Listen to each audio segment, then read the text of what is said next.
అభిషక్తులైన దైవజనులు reverend Sam అన్న గారికి, ప్రియ చెల్లెలు దైవ సేవకురాలు కృపమ్మకు నేను ప్రత్యేకమైన అభినందనలు తెలియజేస్తూ ఉన్నాను.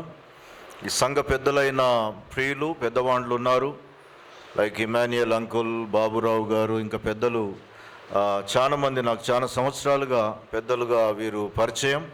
వారిని బట్టి నేను ప్రభువును స్తుతిస్తూ వారికి కూడా నేను వందనాలు తెలియజేస్తూ ఉన్నాను.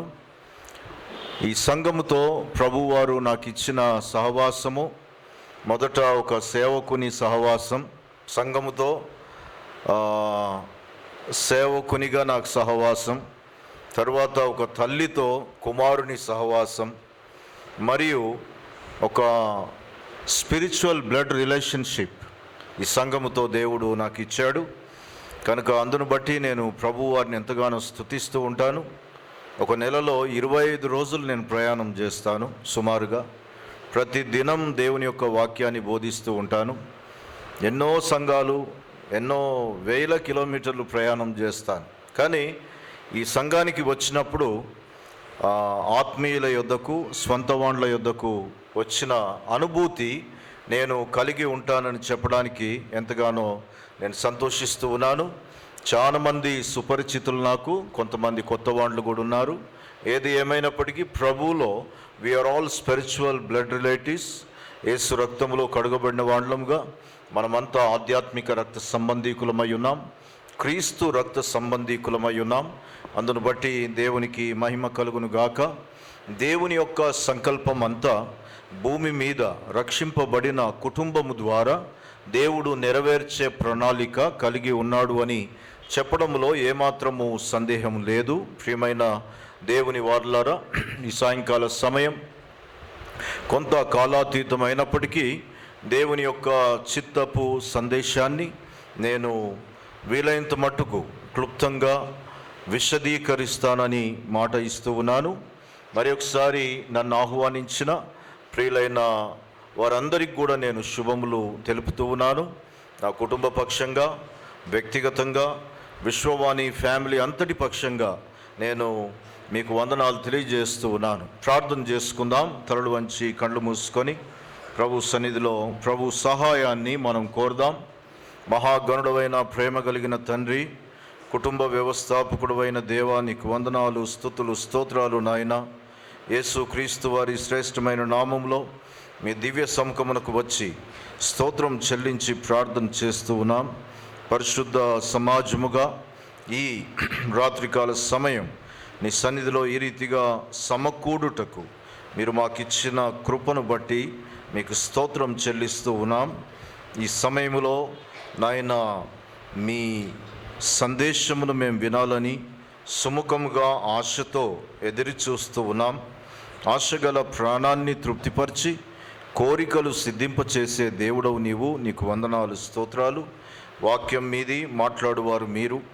ఈ సమయంలో మీ దాసునైన నన్ను మీ సిలువ చాటున మరుగుపరిచి మాతో మీరు మాట్లాడమని, మీరు మాట్లాడుతూ ఉండగా వినగల చెవులు, గ్రహించగల హృదయాన్ని మాకు అనుగ్రహించండి.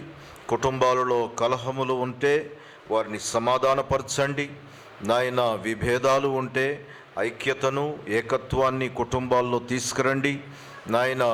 హాని చేసే మనసు నాయన, మరి వ్యతిరేక స్వభావాలు ఇత్యాది కుటుంబాల్లో ఏవి ఉన్నప్పటికీ నేడు నీ సన్నిధిలో, నీ వాక్యము, నీ సన్నిధి సహవాసము ద్వారా ప్రతి కుటుంబం మీ స్వరూప స్వభావములోనికి నాయన రూపాంతరము చెందుటకు మీ కృపను, సహాయమును అనుగ్రహించమని స్తుతియు, ఘనత, మహిమ, ప్రభావం మీకు ఆరోపిస్తూ యేసు నామములో ఘనపరిచి స్తుతించి ప్రార్థిస్తున్నాం తండ్రి, ఆమేన్. దేవునికి మహిమ. ఈ సమయంలో పరిశుద్ధ గ్రంథ ఆధారంగా నీతిమంతుని జ్ఞాపకం చేసుకొనడం ఆశీర్వాదకరము అని దేవుని యొక్క వాక్యము మనకు తెలియజేస్తూ ఉన్నది. అభిషక్తులైన దైవజనులు, ప్రియ తండ్రి మరి ఓవి ప్రకాష్ గారిని, తండ్రి గారిని జ్ఞాపకం చేసుకోవడం ఎంతైనా అవసరమని నేను ప్రభువును బట్టి తెలియజేస్తూ ఉన్నాను. పరిశుద్ధ గ్రంథమైన బైబిల్ ఆధారంగా ఫిలిప్పీ పత్రిక 1 అధ్యాయం 21 వచనం ప్రకారం బ్రతుకుట క్రీస్తే, చావైతే లాభము అని చెప్పబడుతూ ఉన్నది. కనుక ప్రియ తండ్రి, ఒక లాభకరమైన స్థితిలోనికి వారు మరి వెళ్ళి ఉన్నారు. ప్రియులారా, తన తరం వారికి తన తరములో తన జీవితంలో వారు పరిచర్య జరిగించి ప్రభు పిలుపు కొరది వారు ప్రభు సన్నిధికి చేరి ఉన్నారు. అది ఎంతో లాభకరమైన స్థితి వారికి అని నేను ప్రభువును బట్టి చెప్పడానికి ఇష్టపడుతూ ఉన్నాను. వారు ఉన్న స్థితిని ఒక మాటలో నేను మీకు తెలియజేస్తాను. నాతో పాటు మత్తయి సువార్త 8వ అధ్యాయం 11వ వచనంలో ఈ రీతిగా వ్రాయబడుతూ ఉన్నది. అనేకులు తూర్పు నుండి పడమటి నుండి వచ్చి అబ్రహాముతోనూ ఇస్సాకుతో కూడను యాకోబుతో కూడను పరలోక రాజ్యమందు కూర్చుందురు గాని. దేవునికి మహిమ కలుగును గాక. మన ప్రియ తండ్రి ఎక్కడ ఉన్నాడు అని మనం ఆలోచన చేస్తే, ధనవంతుడు లాజరు అనే ఉపమానములో లాజరు ఎక్కడున్నాడు? తండ్రి అయిన అబ్రహాము యొక్క కుడిపార్శ్వమున కూర్చొని ఉన్నాడు. సో దేవుని దృష్టిలో భూమండలంలో ప్రియులారా, ఇంకా సామాన్యమైన స్థితికి దిగితే క్రైస్తవ్యము, ఇస్లాం మరియు జుడాయిజములో తండ్రి అయిన అబ్రహాము ఒక సామాన్యమైన మాటలో చెప్పాలంటే వివిఐపి కదండి, వివిఐపి. కనుక వివిఐపితో సహవాసములో ఉన్నాడు. మన పితరులు అబ్రహాము, ఇస్సాకు, యాకోబుల సహవాసములో మన ప్రియ తండ్రి ప్రకాష్ గారు ఉన్నారు. వారిని బట్టి దేవుణ్ణి మనం స్తుతిస్తూ ఉన్నాం. విడవబడిన సంతానానికి ప్రభువే తండ్రిగా ఉంటానని ఆయన వాగ్దానం చేసి ఉన్నాడు. విడవబడిన భార్యకు ఆయన భద్రపరచువాడుగా, బలపరచువాడుగా, బాగు చేయువాడుగా మరియు బాధ పెట్టని భర్తగా ఉన్నాను అని లేఖనము ద్వారా సెలవిస్తూ ఉండగా, వారిని చూస్తామనే నిరీక్షణ ప్రభువునందు పరిశుద్ధాత్మ అన్యోన్య సహవాసంలో దేవుడు మనకు అనుగ్రహించి ఉండగా, ప్రియ తండ్రి మరి ప్రకాష్ గారు మాత్రమే కాదు, ఎంతమంది తమ తండ్రులను, తల్లులను, తోబుట్టువులను, బిడ్డలను, మరి అయినవాండ్లను ఈ లోకము నుండి ప్రభువు తీసుకువెళ్తే మరి ఎడబాటు కలిగి ఉన్నారో వాళ్ళందరికీ కూడా దేవుడు అట్టి ఆదరణ ఇచ్చేవాడై ఉన్నాడు అని నేను చెబుతూ, మరి వారి గురించి మాట్లాడడానికి దేవుడు నాకు ఇచ్చిన ఈ దీవెనకరమైన అవకాశాన్ని బట్టి నేను ప్రభువును స్తుతిస్తూ ఉన్నాను. దేవునికి మహిమ కలుగును గాక. సో ఫ్యామిలీ రిట్రీట్ ఎంతో శ్రేష్టమైన మాట. కుటుంబం, సంఘము అంటే రక్షింపబడిన కుటుంబముల కుటుంబము అయి ఉన్నది. ప్రియమైన దేవుని వారులారా, సంఘము అనగా రక్షింపబడిన, చెప్పండి, కుటుంబము అయి ఉన్నది అని నేను జ్ఞాపకము చేస్తూ ఉన్నాను. ఈ కుటుంబము అనే మాట మనము జాగ్రత్తగా గమనించినట్లయితే, నేను కొన్ని పుస్తకాలు చదివేవాడును గతంలో. పెండ్లి లేకపోతే వివాహము, దాని పుట్టు పూర్వోత్తరాలు ఎవరో వ్రాస్తూ ఉన్నారు. ఈ రీతిగా ప్రజలు జీవించేవాళ్ళు. తర్వాత ఎవరో ఒక అమ్మాయి అబ్బాయి కలుసుకున్నారు, ఒక స్త్రీ పురుషుడు, తర్వాత ఇది తర్వాత ఆ క్రమంలో వివాహం అనేది వచ్చింది అని వారికి తోచింది. అప్పటి నాగరికత, సంస్కృతి ఆధారంగా వారు రాస్తూ వచ్చారు. ప్రియులారా, ఆ రీతిగా కుటుంబము గురించి మనము జాగ్రత్తగా ఆలోచన చేస్తే, వివాహము చేసేటప్పుడు నేను చెబుతూ ఉంటాను ప్రియులారా, యాజ్ అ మ్యారేజ్ రిజిస్ట్రార్ ఏమని చెప్తాము?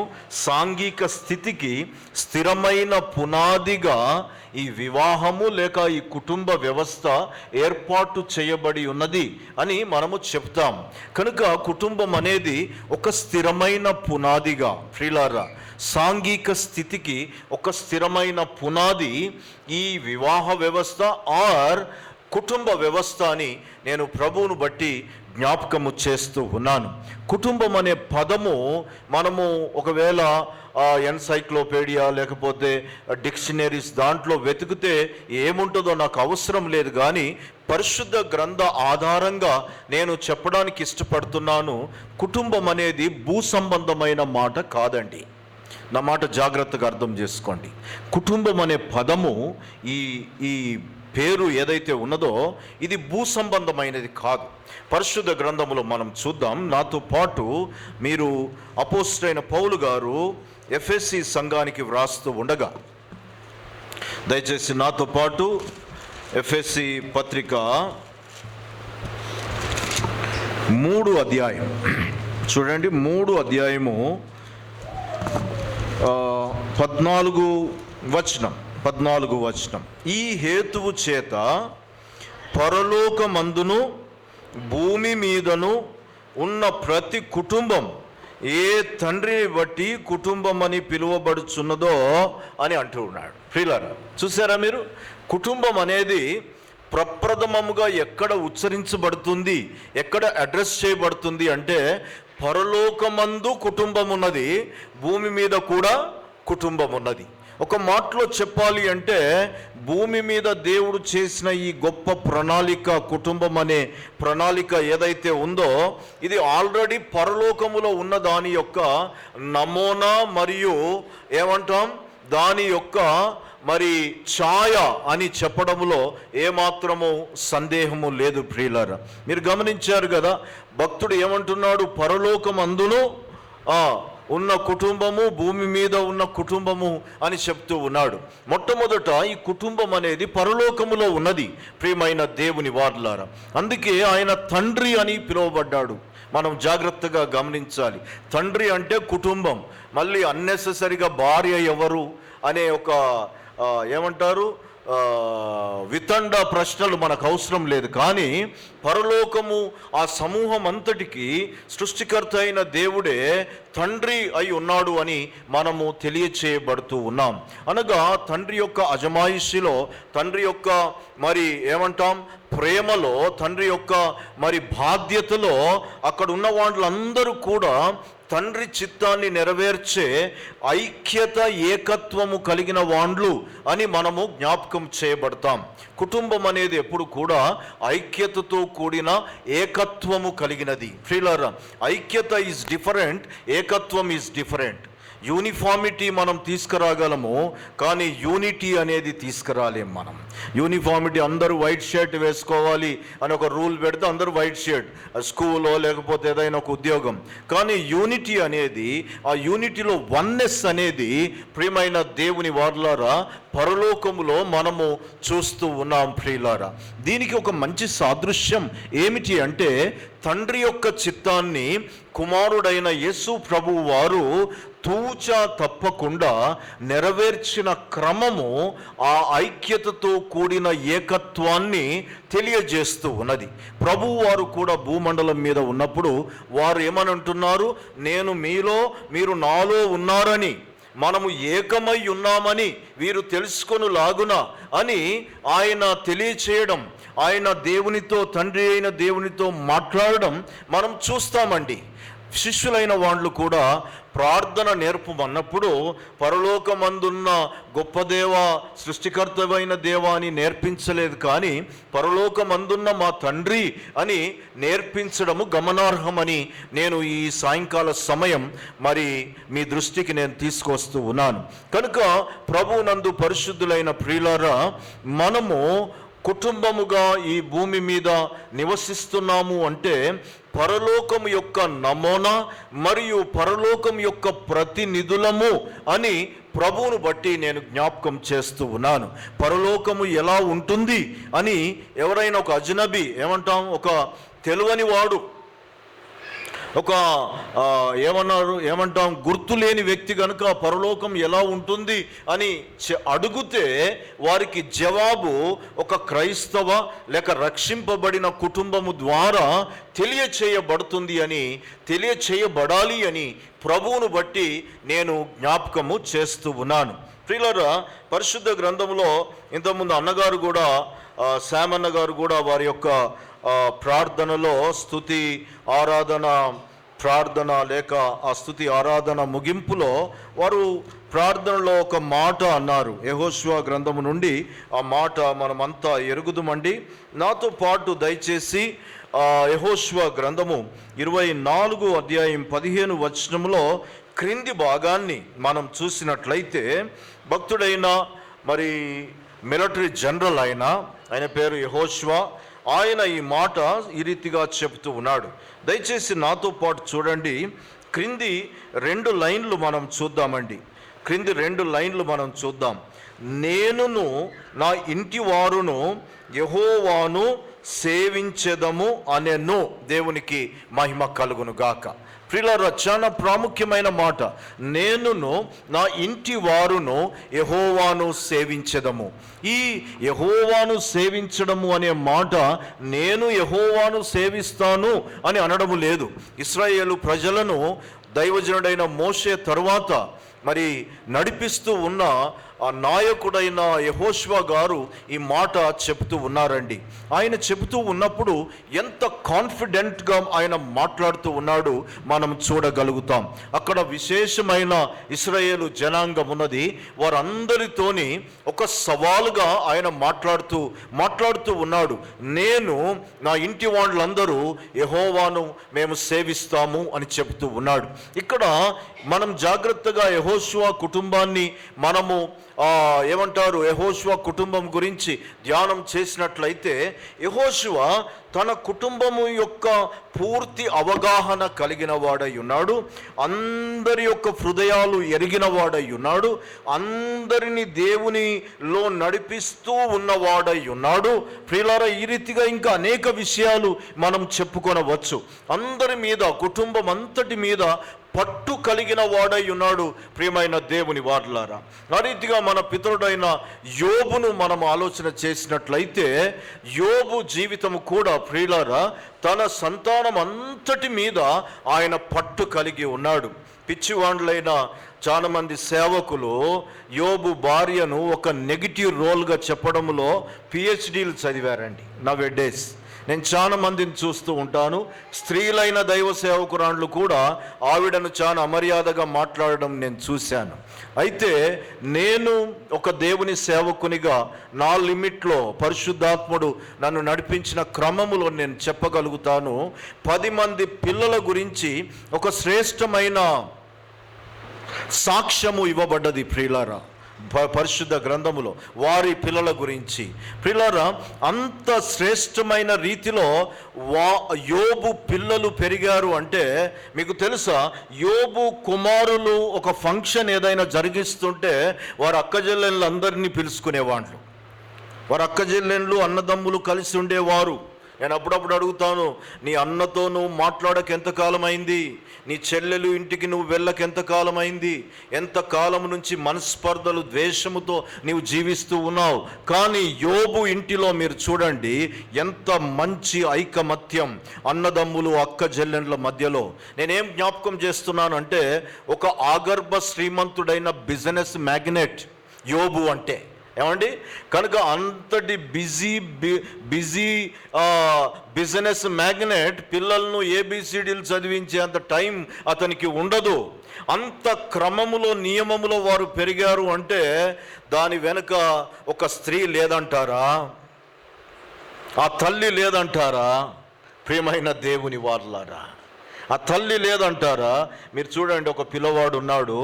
వాడు చిన్నప్పుడు డైపర్స్ తడుపుతూ ఉంటాడు. ఏమండి, డైపర్స్ తడుపుతూ ఉంటాడు. వానికి 20 years వచ్చిన తర్వాత కూడా వాడు చిన్నప్పుడు డైపర్స్ తడిపేవాడు అంటే ఎంత హాస్యాస్పదం.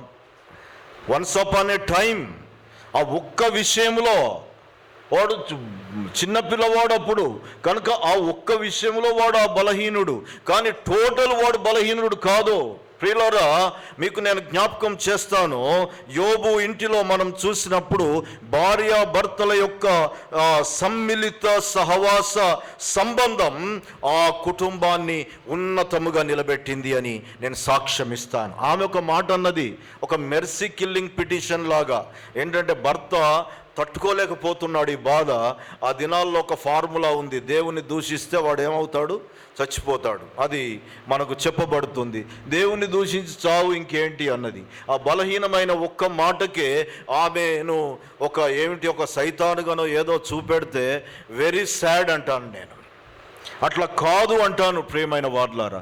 మళ్ళీ ఆమెనే ఆ భర్తతోనే సహవాసము, ఆ భర్తతోనే సంసారం, మరి ఒక 10 మంది బిడ్డలకు జన్మనిచ్చింది. ఏమండి, మొదట 10 మంది బిడ్డలు, 10 మంది చనిపోయారు. ఆమె మైండ్ సెట్ ఎలా ఉంటుంది మీరు ఒకసారి ఆలోచన చేయండి. కన్న తల్లి 10 మంది బిడ్డలు చచ్చిపోయారండి. ఆస్తి పోయింది, ఇంకొకటి ఇదంతా ప్రక్కన పెట్టండి.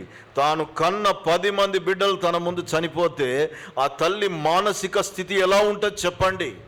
ఆ డిప్రెషన్లో ఒక మాట ఆమె అంటున్నది కావచ్చు, కానీ ఆ భార్యాభర్తల సంబంధం చాలా విశిష్టమైనది. ఈ రాత్రికాల సమయంలో నేను మిమ్మల్ని ముందుకు తీసుకువెళ్తూ ఉన్న విషయం ఏమిటంటే, ఈ భార్యాభర్తలు అనే వాళ్ళు అన్ని విషయాల్లో ఐక్యత, ఏకత్వం కలిగిన వాళ్ళుగా ఉన్నారు. మనము యెహోషువ జీవితాన్ని చూస్తూ ఉన్నప్పుడు, ఆయన స్టేట్మెంట్ మనం చూస్తున్నప్పుడు, ఆయన ప్రియమైన దేవుని వారలారా తన కుటుంబం మీద మంచి పట్టు కలిగిన వాడుగా ఉన్నాడు. నేను నా ఇంటి వాండ్లు అని చెప్తూ ఉన్నాడు. ఆ రీతిగా యోబు తన ఇంటి వాళ్ళందరూ యెహోవాను సేవిస్తూ ఉన్నారు. ఈ రీతిగా ఉండాలి అంటే అపోస్తుల కార్యం 16 అధ్యాయం 31 వచనంలో అంటాడు, ప్రభువైన యేసునందు విశ్వాసం ఉంచుము, అప్పుడు నీవును నీ ఇంటి వాళ్ళందరూ రక్షింపబడతారు. ఈ రాత్రికాల సమయంలో దైవ చిత్తానుసారమైన కుటుంబముగా మనం ఉండాలి అంటే మన కుటుంబం అంతా మారు మనసు రక్షణ పొందినదై ఉండాలి అని ప్రభువును బట్టి నేను జ్ఞాపకం చేస్తూ ఉన్నాను. రాత్రి క్రైస్తవ కుటుంబం అని చెప్పుకుంటూ ఉన్న మనము, క్రైస్తవ కుటుంబముగా ఉన్న మనము, మనలో మన కుటుంబాలలో ఇంకా ఎవరైనా మారు మనసు పొందకపోతే, ఇంకా ఎవరైనా ప్రభువు వారిని తమ స్వంత రక్షకునిగా అంగీకరించకపోతే, ఈ రాత్రి ప్రభువును తమ స్వంత రక్షకునిగా అంగీకరించాలి అని, మారు మనసు పొంది నమ్మి ప్రభువును నమ్మి బాప్తిస్మం తీసుకొని రక్షింపబడాలి అని ప్రభువును బట్టి నేను తెలియజేస్తూ ఉన్నాను. 16:31 అపోస్తుల కార్యంలో ఆ జైలర్ అడుగుతూ ఉన్నాడు, నేను రక్షణ పొందడానికి ఏం చేయాలి అంటే, ప్రభువు అయిన యేసునందు విశ్వాసం ఉంచుమో, నీవు మాత్రమే కాదు రక్షింపబడవలసింది, దైవ సంకల్పములో నీ కుటుంబం అంతా. ఆయన అడిగింది, అయ్యలారా రక్షణ పొందడానికి నేనేం చేయాలి అన్నాడు, అంతే. కానీ దైవ సంకల్పం నీవు మాత్రమే కాదు, నీ కుటుంబం అంతా అని ప్రభు వారు ఇక్కడ పరిశుద్ధాత్ముడు పౌలు గారి ద్వారా మాట్లాడుతూ వచ్చాడు. ప్రియులారా, పౌలు గారు దేవుని వాక్కుగా తెలియజేసిన మాటకు రోమన్ ఆయన ఏం యూదుడు కాదు, రోమన్. కానీ దేవుని కార్యం ఆయనలో జరిగింది. ఆ రాత్రి వారు ఇంటికి వెళ్ళారు, వారు ఆ దేవుని వాక్యాన్ని విన్నారు. దేవుని వాక్యం విన్న తరువాత వారి ఇంటి వాళ్ళందరూ కూడా బాప్తిస్మం పొందారు. గత రాత్రి కాలం అంతా వారు అన్యులుగా ఉన్నారు, ఉదయం వరకు వారు ధన్యులైపోయారు. దేవునికి మహిమ కలుగును గాక.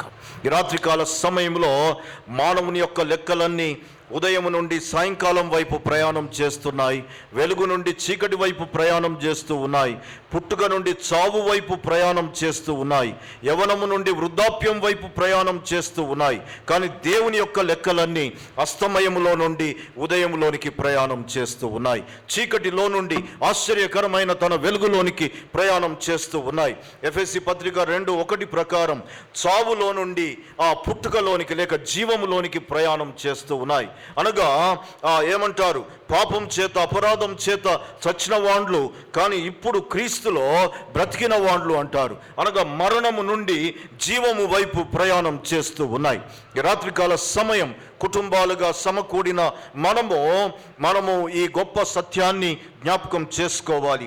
మనము అస్తమయ స్థితిలో ఉన్నాయా మన కుటుంబాలు, లేక ఉదయంలోనికి ప్రయాణించిన స్థితిలో ఉన్నాయా? ఒకసారి మనము జ్ఞాపకం చేసుకోవాలని, మనము ఏమంటాం, దేవుని వాక్య వెలుగులో మనల్ని మనం చూసుకోవాలని ప్రభువును బట్టి నేను జ్ఞాపకము చేస్తూ ఉన్నాను. ఈ రాత్రికాల సమయంలో దేవుని యొక్క శాశ్వత కాల సంకల్పం అంతా భూమి మీద రక్షింపబడిన కుటుంబము ద్వారా దేవుడు నెరవేర్చుటకు ప్రణాళిక కలిగి ఉన్నాడు. ప్రియులారా, ఆయన చిత్తం అంతా మరి క్రైస్తవ కుటుంబం, ఇంకొక మాటలో చెప్పాలి అంటే రక్షింపబడిన కుటుంబము ద్వారా ఆయన నెరవేర్చాలని ఆయన ప్రణాళిక కలిగి ఉన్నాడు. ఆయన ప్రణాళిక ఎవరు నెరవేరుస్తారో, ఆయన చిత్తము ఎవరు నెరవేరుస్తారో పరిశుద్ధ గ్రంథమైన బైబిల్ అంటూ ఉన్నది. యోహాను రాసిన మొదటి పత్రిక 2:17 ప్రకారం మనం చూసినట్లయితే, లోకము దాని ఆశలు గతిస్తున్నాయి, కానీ దేవుని చిత్తము జరిగించువారు నిరంతరము నిలబడతారు అని దేవుని యొక్క వాక్యం సెలవిస్తూ ఉన్నది. దేవునిలో నిలబడడం, దేవుని బిడ్డలుగా నిలబడడం, దేవుని దేవుని బిడ్డల కుటుంబముగా నిలబడడం చాలా విశిష్టమైనది, చాలా ప్రాముఖ్యమైనది, చాలా మరి దేవుని సంకల్పం అయి ఉన్నది అని ప్రభువును బట్టి నేను జ్ఞాపకం చేస్తూ ఉన్నాను. యెహెజ్కేలు అనే భక్తునితో దేవుడు మాట్లాడుతూ అంటూ ఉన్నాడు, నరపుత్రుడా, నీవు చక్కగా నిలబడు, నేను నీతో మాట్లాడుతాను అంటాడు. నేను ఒకసారి ఆలోచన చేశాను, వినేది ఇయర్ డ్రమ్ కదా, కర్ణబేరి అంటాం తెలుగులో. ఇయర్ డ్రమ్ వింటుంది, కూర్చొనింటే వినబడదా, పడుకుంటే వినబడదా, దొర్లుతూ ఉంటే వినబడదా, ఏమండి, నడుస్తూ ఉంటే నిలబడదా, ఇంకొకటి. ప్రియులారా, మన యొక్క జీవితం నిలబడిన స్థితిలో లేకపోతే ఇట్ ఈస్ వెరీ డిఫికల్ట్, చాలా కష్టం.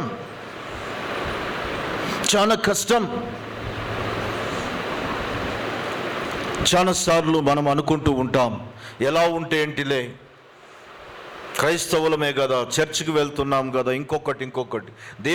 దేవుడు అలా అడ్జస్ట్ కాడు, కాంప్రమైజ్ కాడు. దేవుడు బలహీనతతో కాంప్రమైజ్ అవుతాడు ఏమో, కానీ పాపంతో ఎప్పుడు కాంప్రమైజ్ కాడు. ప్రియమైన వారలారా, పడిపోవడం అనేది ఎప్పుడు కూడా పాపానికి కంటిన్యూస్ టెన్స్ అని నేను ప్రభువును బట్టి చెప్పడంలో ఏమాత్రము సందేహము లేదు. ప్రియులారా, పాపము తరువాత పతనము లేక పడిపోవడం అనేది ఉంటుంది, కానీ పరిశుద్ధతలో స్ట్రాంగ్గా నిలబడడం అనేది ఉంటుంది. కదల కుందువు, సియోను కొండ వలె బెదర కుందువు, బలమైన సింహం వలె అనేది దేనికి తాత్పర్యంగా ఉన్నది?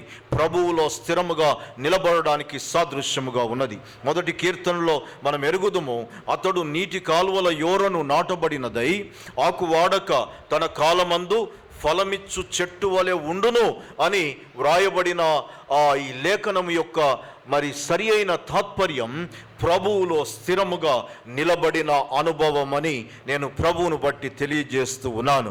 మనకున్న విచిత్రం ఏమిటంటే, మనం నిలబడడానికి లేదు, నడవడానికి లేదు, కూర్చోవడానికి లేదు, మరియు పడుకోవడానికి కూడా లేదండి. మొదటి కీర్తనలోనే 3 కనిపిస్తాయి. నడవకూడదు, నిలబడకూడదు, కూర్చుండకూడదు. తెస్సలోనికైలకు రాసిన మొదటి పత్రిక 5వ అధ్యాయంలోనికి వచ్చినప్పుడు మనం రాత్రి వాండ్లం కాదు కనుక పడుకోవడానికి కూడా లేదు. ఫిర్ క్యా కర్నా, ఏం చేయాలి? మనం పరిగెత్తే వాండ్లమై ఉన్నాం. ప్రియులారా, క్రైస్తవ కుటుంబం ఎప్పుడు కూడా 12వ అధ్యాయం, హెబ్రీలకు రాసిన పత్రిక 12వ అధ్యాయం 1 నుండి, ఇంత గొప్ప సాక్షి సమూహము మేఘము వలె మనల్ని ఆవహించి ఉండగా మనము కూడా ప్రతి భారమును సులువుగా చిక్కులబెట్టు పాపమును విడిచిపెట్టి విశ్వాసమున కర్తయు దాన్ని కొనసాగించు వాడైన యేసు వైపు చూస్తూ మన ముందు ఉంచబడిన పందెములో ఓపికతో పరిగెత్తుదము అని చెబుతూ ఉన్నది లేఖనం. కనుక మనం పరిగెత్తే వాండ్లమై ఉన్నాం. పరిగెత్తితే ఏమి జరుగుతుంది? క్రైస్తవ కుటుంబం, క్రైస్తవ సంఘం అనుకుందాం. నేను ముందే చెప్పాను, రక్షింపబడిన కుటుంబము సంఘము అయి ఉన్నది అని నేను ప్రభువును బట్టి జ్ఞాపకం చేస్తూ ఉన్నాను. పరిగెత్తకపోతే నేను ముందే చెప్పాను, ప్రియులారా, ఎక్కడి నుండి పరిగెత్తాలి? పాపము నుండి పరిగెత్తాలి, లోకము నుండి పరిగెత్తాలి, సాతాను నుండి పరిగెత్తాలి. ప్రియమైన వారలారా, ఉదాహరణకు యవనస్తుడైన యోసేపు మనకు మంచి సాక్ష్యం కదండి. ఒక పాపపు స్థితి అతన్ని చుట్టుముట్టుతున్నప్పుడు అతడు ఏం చేశాడు? అక్కడి నుండి పారిపోయాడు, పరిగెత్తాడు. ప్రియులారా, పరిగెత్తకపోతే పడిపోతాం, పతనమైపోతాం, పాతాళానికి పోతాం. ఇదేదో కళ్ళెం బల్లెం గొల్లెం అనే నేను రైమింగ్ వర్డ్స్ చెప్పడం లేదు. వాక్యాన్నే, దైవికమైన మాటల్నే గుర్తుండడం కొరకై నేను ఒక క్రమములో చెబుతూ ఉన్నాను. ప్రియులారా, పరిగెత్తకపోతే పడిపోతాం, మనం పతనమైపోతాం, పాతాళానికి పోతాం. పరిగెత్తితే ఏమవుతుంది? ఎక్కడికి పోతాం? ప్రభువుకు దగ్గరగా పోతాం. మనం ఎక్కడికి పోతామండి? పరిగెత్తితే ప్రభువుకు దగ్గరగా పోతాం, పరిశుద్ధంగా ఉంటాం, ప్రసిద్ధి చెందుతాం. ఒక దినాన పరలోకానికి పోతాం.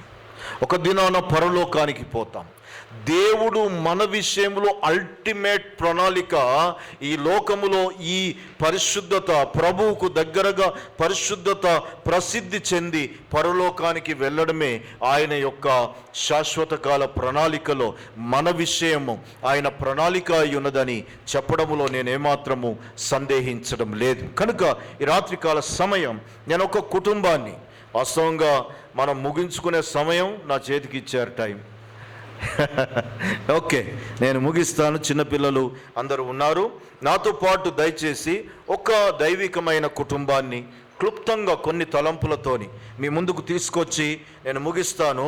నాతో పాటు ఆది కాండము 25 అధ్యాయం 19 నుండి 26 వచనాల్లో గల దేవుని వాక్యాన్ని క్లుప్తంగా ధ్యానం చేద్దాం. ఎక్కువ కాదు ప్రియులారా, అంత మనము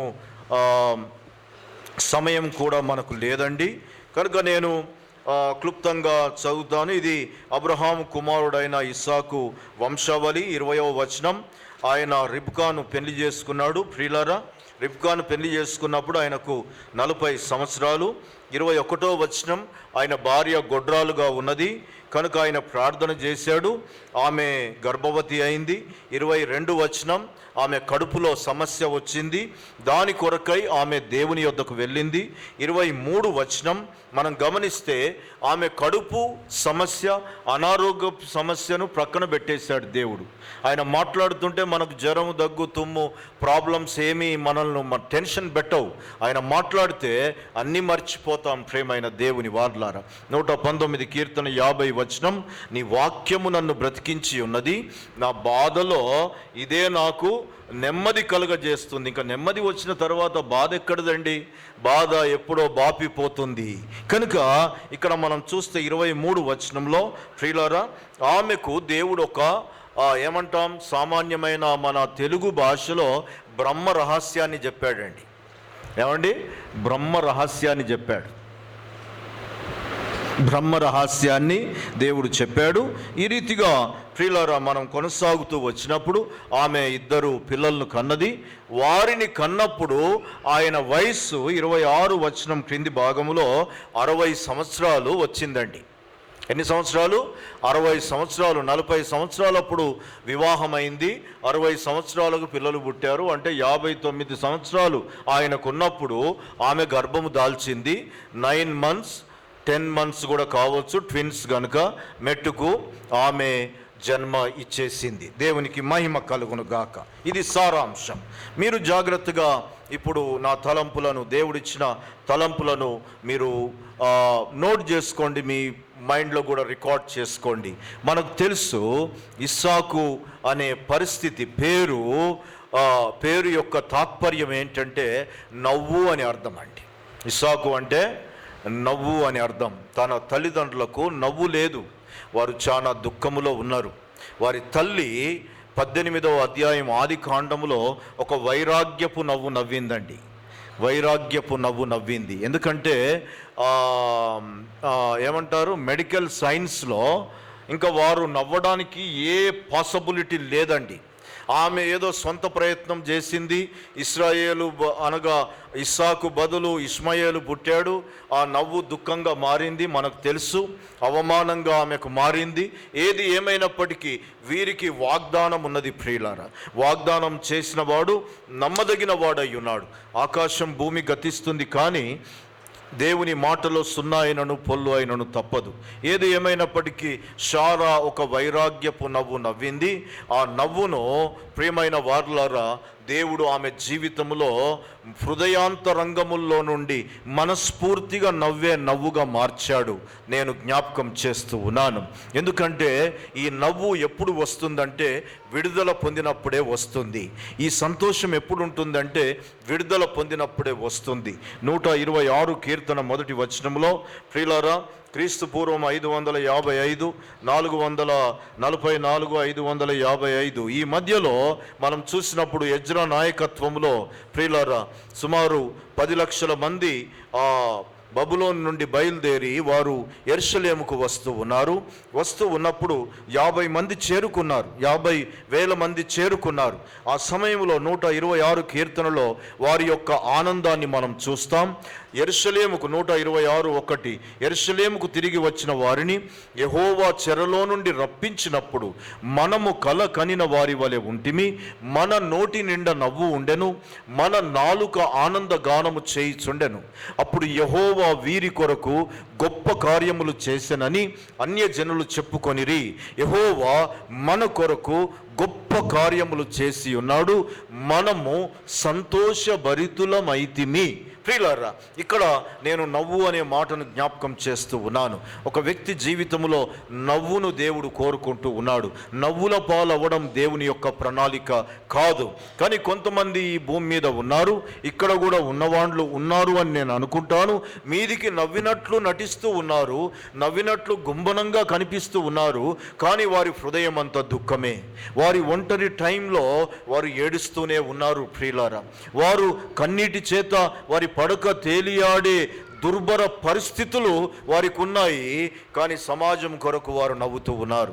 మనుషులు బాహ్య రూపాన్ని చూస్తారు, దేవుడు అంతరంగాన్ని చూస్తాడు. హృదయ రహస్యములు ఎరిగిన దేవుడు ఈ దినాన నీ కుటుంబాన్ని చూస్తూ ఉన్నాడు. నీ కుటుంబములో నిజమైన నవ్వు ఇవ్వాలని దేవుడు కోరుకుంటూ ఉన్నాడు. ప్రియమైన దేవుని వారలారా, కనుక దేవుడు ఇస్సాకును ఈ భూమి మీదకి తీసుకొచ్చినప్పుడు ఆయన ఇస్సాకును నవ్వుగా ఆయన ఈ లోకంలోనికి ఇచ్చినట్లుగా మనం చూడగలుగుతాం. ఇస్సాకు అంటే విధేయత, ఇస్సాకు అంటే సమర్పణ, ఇస్సాకు అంటే త్యాగం, ఇస్సాకు అంటే తండ్రితో మమేకమైన కుమారుడు అని నేను జ్ఞాపకం చేస్తూ ఉన్నాను. కనుక ఇస్సాకు కుటుంబాన్ని మనం కొనసాగిస్తూ ఉన్నప్పుడు ఇస్సాకు వాగ్దాన పుత్రుడు లేక ఏమంటాం వాగ్దాన సంతానం అని మనం చెప్పవచ్చు. మొట్టమొదటి నిబంధన మరి కుమారుడని కూడా అతని గురించి చెప్పడంలో ఏమాత్రం సందేహం లేదు. దేవుని చిత్తము తన జీవితములో సంపూర్ణముగా నెరవేరుటకు తన తండ్రి అబ్రహాముకు సహకరించిన వాడు ఇస్సాకు అని నేను చెప్పడానికి ఎంతో సంతోషిస్తూ ఉన్నాను.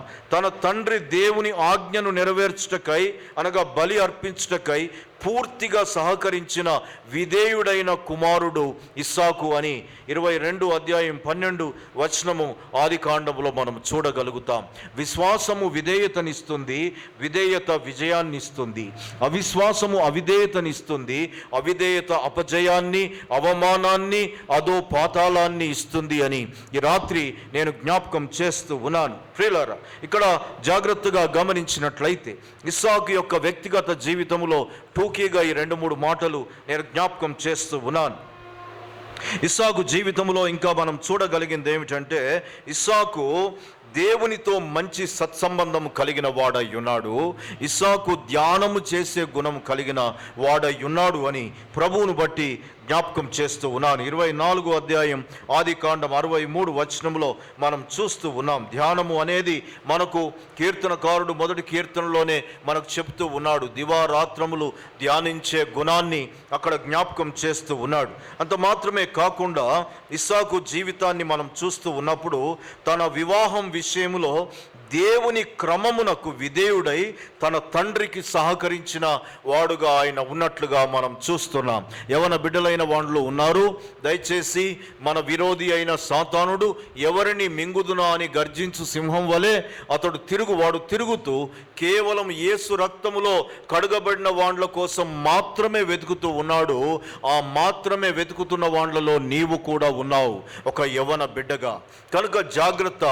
ప్రేమ అనేది నీ దగ్గరికి వస్తే అది వ్యామోహము, కామము అని ఒక ఇంగిత జ్ఞానము నీ లోపల ఉండాలి అని నేను ప్రభువును బట్టి జ్ఞాపకం చేస్తూ ఉన్నాను. ప్రియమైన వార్లారా, అనేక కుటుంబాల పతనాలకు యవ్వన బిడ్డలు కారణమయ్యారు అనే సంగతి నేను చెప్పడంలో ఏమాత్రము ఇబ్బంది పడడం లేదు. మీకు తెలుసా, ఆసియా ఖండములో ఒక ఆదర్శమైన దేశముగా ఒకప్పుడు ఉన్నది. ఒక ధర్మ పరిపాలన చేసే రాజుగా ఒక దేశం ఉన్నది అంటే అది ప్రియులారా నేపాల్ దేశముగా ఉండేది.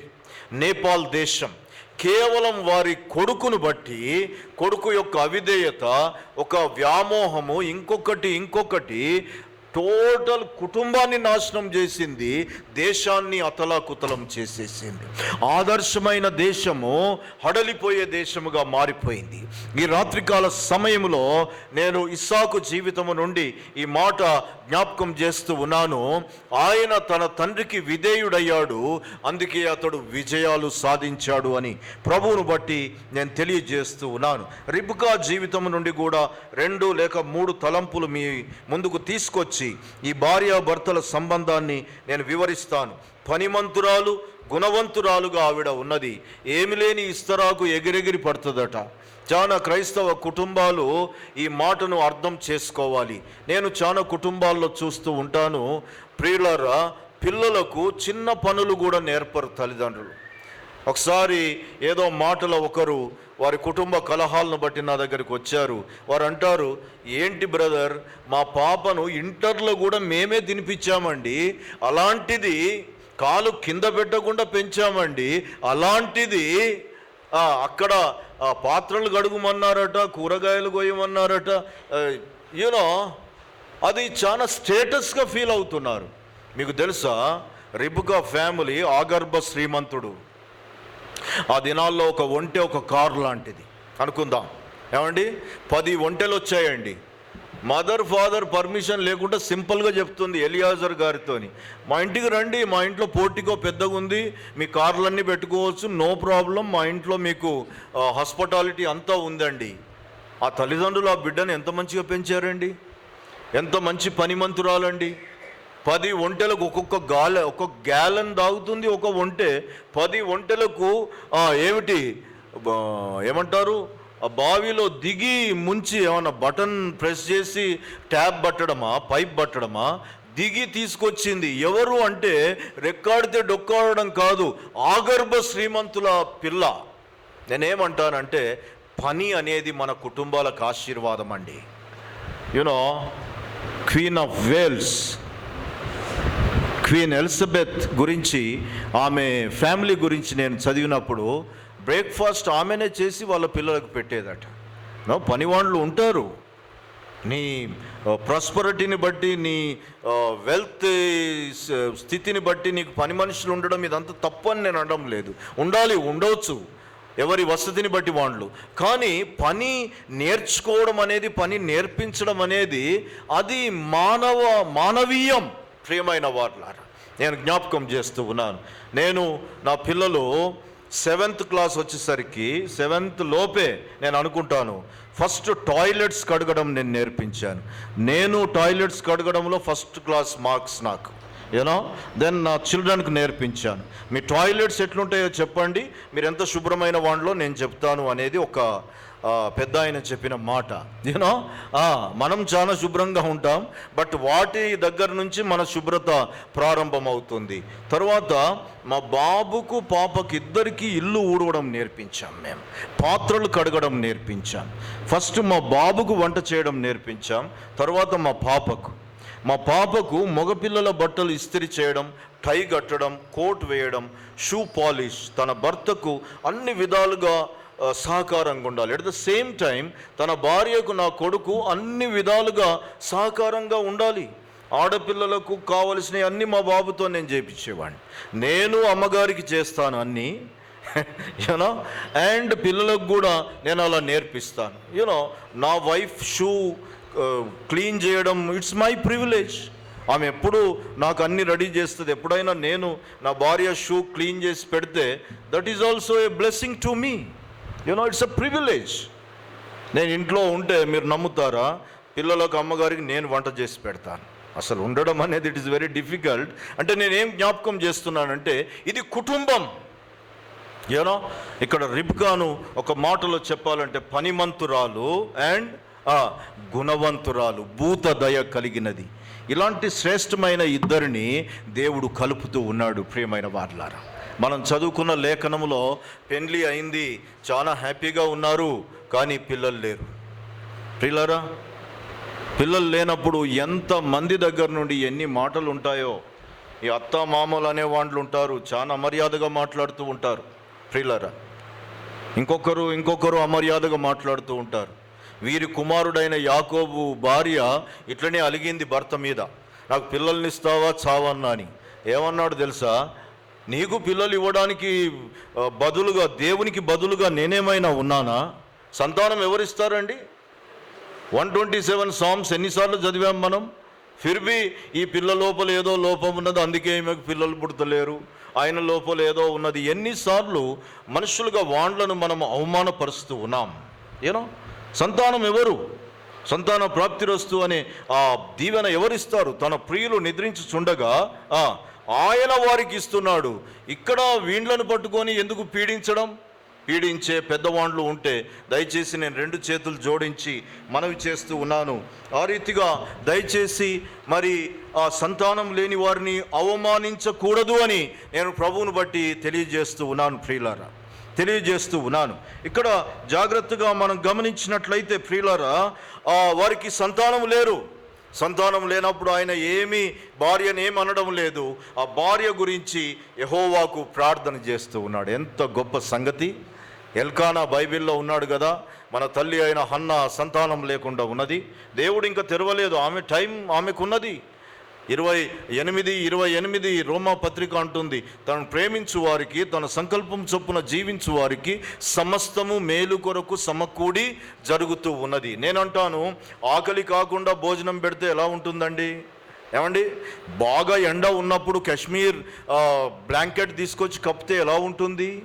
బ్లాంకెట్ విలువైందే, కానీ అది కప్పితే ఎండ ఉన్నప్పుడు ఏం బాగుంటుంది?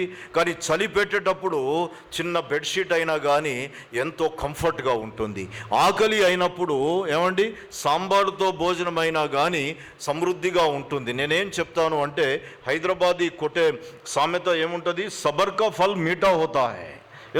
కొంత వెయిట్ చేసిన తర్వాత దాన్ని పొందుకుంటే దాంట్లో ఉండే మజా డిఫరెంట్గా ఉంటుంది. దేవుని యొక్క సంకల్పం వీరి విషయంలో కొంత సబర్ కర్నేగా హై, కొంత వెయిట్ చేయడం ఉన్నది. వెయిటింగ్లో ఏమున్నది చెప్పండి? యెషయా ప్రవచన గ్రంథం 40 అధ్యాయం ఆఖరి వచనం అంటుంది, యెహోవా కొరకు ఎదురు చూసేవారు నూతన బలం పొందుకుంటారు. దేవునికి మహిమ కలుగును గాక, దేవునికి మహిమ కలుగును గాక. ఇక్కడ మనం చూస్తూ ఉన్నప్పుడు ప్రియులారా, ఈ భార్యాభర్తల బంధములో ఎల్కానా అంటూ ఉన్నాడు, ఎందుకమ్మా పిల్లలు లేరని బాధపడతావు? 10 మంది కుమారుల కంటే నేను నీకు ఎక్కువ కాదా? ఎంత గొప్ప సంగతి! భర్త అంటే ఏమండి, బదనాం చేసేవాడుగా ఉండకూడదు. భర్త అంటే భద్రపరిచేవాడు, భర్త అంటే బలపరిచేవాడు. బలహీనమైన ఘటం అంటారు కదా, కనుక బలహీనమైన ఘటాన్ని ఏం చేయాలి? బలపరిచేవాడై ఉండాలి. ఐసిఐసిఐ బ్యాంక్ అడ్వర్టైజ్మెంట్ చూసారా మీరు? ఈ మధ్య వస్తుందో లేదో, ఐ డు నాట్ నో. నేను ఒకసారి చూశాను, 2-3 సార్లు చూశాను. మ్యారేజ్ అయింది, లేక పిల్లవాడిని స్కూల్కు తీసుకెళ్లారు తల్లి, వాడు ఏడుస్తూ ఉన్నాడు. వెనక నుంచి టీచర్ అంటుంది, మై హూనా. మ్యారేజ్ అయింది, అమ్మాయి ఏడుస్తూ ఉంది. ఏడుస్తూ ఉంటే వెనక నుంచి అల్లుడు అంటున్నాడు, మై హూనా. ప్రియమైన వారులారా, ఆ భార్యకు ఆ ధైర్యం ఇవ్వాలి. నేనున్నాను, నో ప్రాబ్లం. ఏమండి, ఈ విషయంలో నేను ఫెయిల్ అయిపోయినా, ఈ విషయంలో నేను మోసపోయినా, ఈ విషయంలో నేను పడిపోయినా, అవునా, లీస్ట్ బాదర్ అబౌట్ దట్. ఇంకొకసారి అట్లా కాకుండా చూసుకో. నీవిచ్చిన ఈ స్త్రీ లేకపోతే నేను చాలా మంచోడిని అనడం కాదు. నేను ఆమెకు గాడ్గా లేనందుకే ఆమె ఆ పండు తిన్నది. ఆ పండు నేను కూడా తిన్నా. ఆ సెన్స్ రావడం లేదు. ఎదుటి వాండ్ల మీద నిందలు వేయడంలో మనం ఎంత ఎత్తుకు ఎదిగామో అది ముఖ్యంగా భార్య దగ్గర, భర్త దగ్గర ఎక్కువ కనిపిస్తూ ఉన్నది. ప్రియమైన వారులారా, అంత దుర్భరమైన స్థితిలో కూడా ప్రియులారా, మ్యారేజ్ అయినాక మీరు ఆలోచన చేయండి, మ్యారేజ్ అయినాక 19 సంవత్సరాలు వాళ్ళకి పిల్లలు లేరు. ఏమండి, 20వ సంవత్సరంలో బిడ్డలు వచ్చారు. ఆయనకు 60 సంవత్సరాలు ఉన్నప్పుడు పిల్లలు వచ్చారు. కానీ 19 సంవత్సరాలు పిల్లలు లేరు. మనం చదువుకున్న లేఖన భాగంలో వివాహమైంది, ఆమె గొడ్రాలు, ప్రార్థన చేస్తే యెహోవా ఆయన ప్రార్థన విని సంతానం ఇచ్చాడు అని సింపుల్గా ఉన్నది. ఆ ఒక్క సెంటెన్స్ 19 ఇయర్స్. ఎంత విచిత్రం! 19 సంవత్సరాలు ఆయన ఓపికగా ప్రభువు దగ్గర ఏం చేశాడండి? ఎడతెగక ప్రార్థన చేశాడు ప్రియులారా. 33:3 జెరమియా 33:3 అంటుంది, నీవు నాకు మొర్రపెట్టు, నేను నీకు ఉత్తరం ఇస్తాను. నీవు గ్రహింపలేని గూఢమైన లోతైన అపరిష్కృతమైన అర్థం కాని ఒక చిక్కుముడిలాగా ఉన్న అన్నిటికీ నేను ఆన్సర్ అండ్ పీస్ నీకు అనుగ్రహిస్తాను, జవాబు అండ్ సొల్యూషన్ నేను ఇస్తాను అని చెప్తూ ఉన్నాడు. ఇస్సాకు రిబ్కా ఫ్యామిలీలో మనం చూస్తూ ఉన్నాం ప్రియులారా, ఆయన ప్రార్థన పరుడైన వాడు. ప్రియులారా, ఫ్యామిలీలో ప్రార్థన అనేది చాలా ప్రాముఖ్యం. నేను ఎప్పుడు చెబుతూ ఉంటాను, ప్రార్థన లేని క్రైస్తవ జీవితం కాగితంతో తయారు చేసిన అందమైన పుష్పం లాంటిది. న్యాచురల్గా పూసిన పుష్పం కంటే మనం తయారు చేసిందే దేఖ్నేకి లియే బహుత్ ఖూబ్సూరత్ రైతా. ఎందుకంటే మనం ఎట్లా అనుకుంటే అట్లా తయారు చేయొచ్చు, ఏ రంగు అనుకుంటే ఆ రంగు చేయొచ్చు, ఏ పెర్ఫ్యూమ్ ఫ్లేవర్ అంటే ఆ పెర్ఫ్యూమ్ దానికి కొట్టవచ్చు, ఏమండి కదా, మనం అనుకున్నట్లుగా తయారు చేయవచ్చు.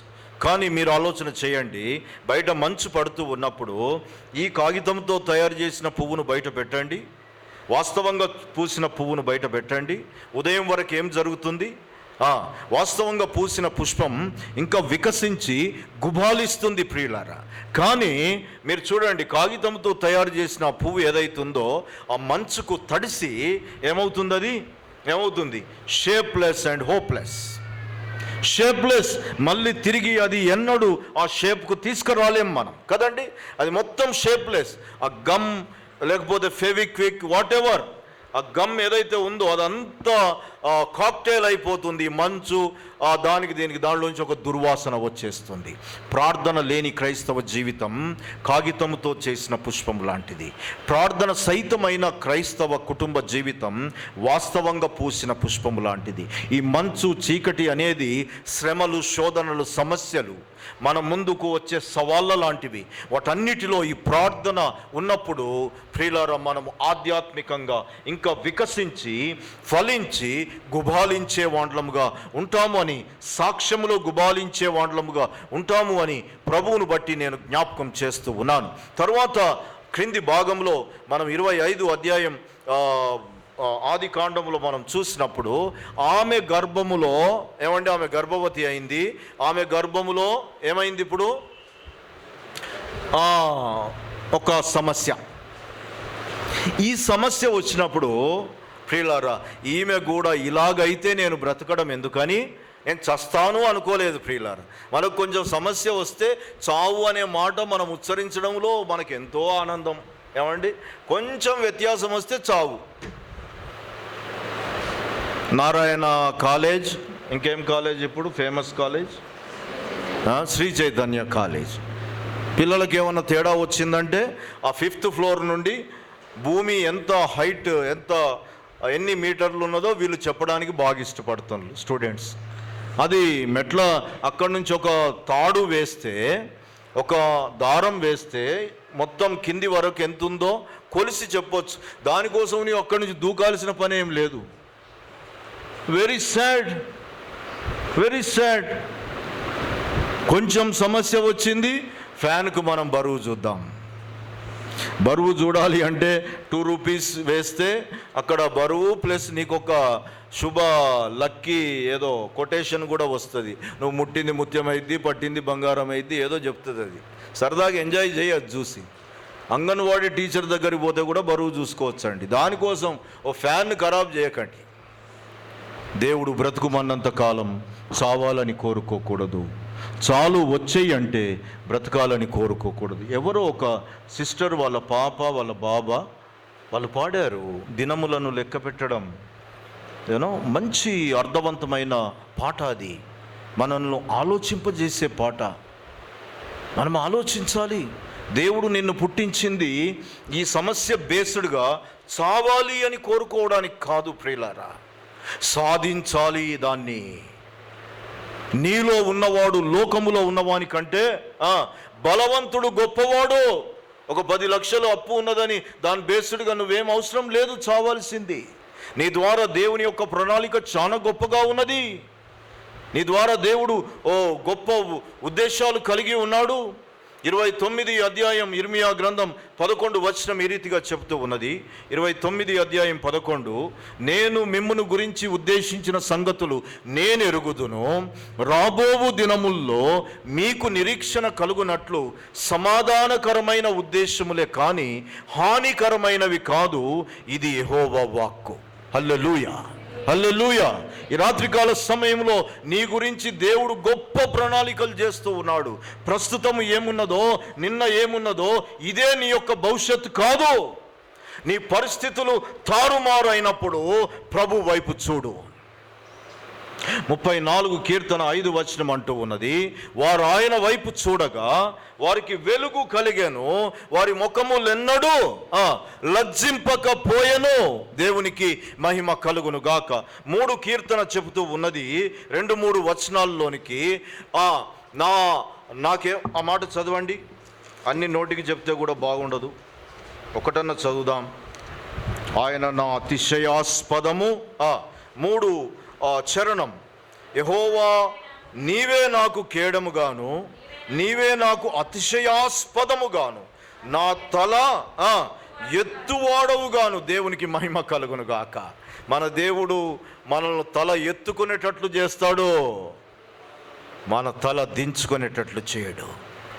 ఈ పరిస్థితిలో ఇప్పుడు నీవు ఏ విషయంలో తల దించుకునే పరిస్థితి, వెనకడుగు వేసిన పరిస్థితి, పడిపోయిన పరిస్థితి ఏది ఉన్నా, లీస్ట్ బాదర్ అబౌట్ దట్.